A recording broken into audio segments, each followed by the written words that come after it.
بسم الله الرحمن الرحيم إن الذين آمنوا والذين هادوا والنصارى والصابئين من آمن بالله واليوم الآخر وعمل صالحا فلهم أجرهم عند ربهم ولا خوف عليهم ولا هم يحزنون وإذ أخذنا ميثاقكم ورفعنا فوقكم الطور خذوا ما آتيناكم بقوة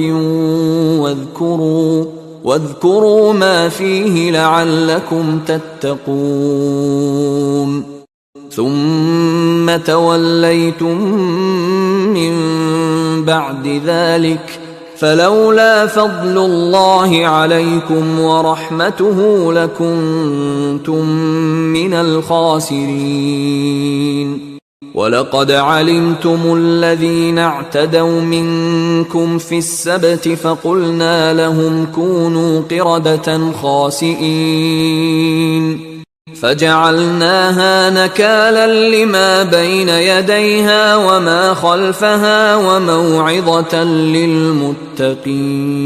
للمتقين وإذ قال موسى لقومه إن الله يأمركم أن تذبحوا بقرة قالوا أتتخذنا هزوا قال أعوذ بالله أن أكون من الجاهلين قالوا ادع لنا ربك يبين لنا ما هي قال إنه يقول إنها بقرة لا فارض ولا بكر عوان بين ذلك فافعلوا ما تؤمرون قالوا ادع لنا ربك يبين لنا ما لونها قال إنه يقول إنها بقرة صفراء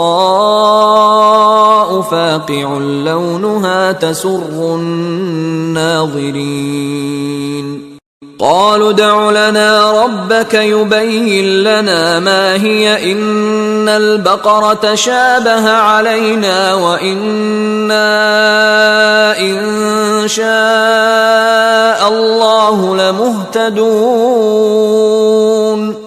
قال إنه يقول إنها بقرة لا ذلول تثير الأرض ولا تسقي الحرث مسلمة لا شية فيها قالوا الآن جئت بالحق فذبحوها وما كادوا يفعلون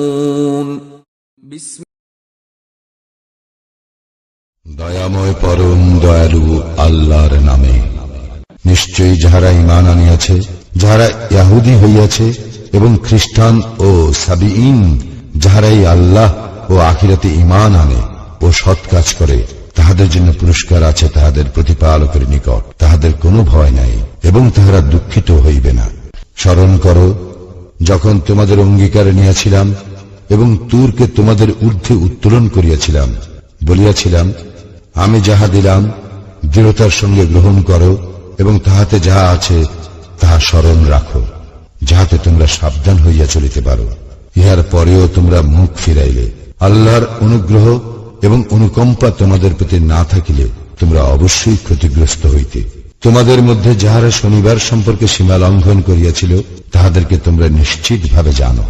আমি তাহাদের বলিয়াছিলাম তোমরা ঘৃণিত বানর হও। আমি ইহা তাহাদের সমসাময়িক ও পরবর্তী গণের শিক্ষা গ্রহণের জন্য দৃষ্টান্ত ও মুত্তাকীদের জন্য উপদেশ স্বরূপ করিয়াছি।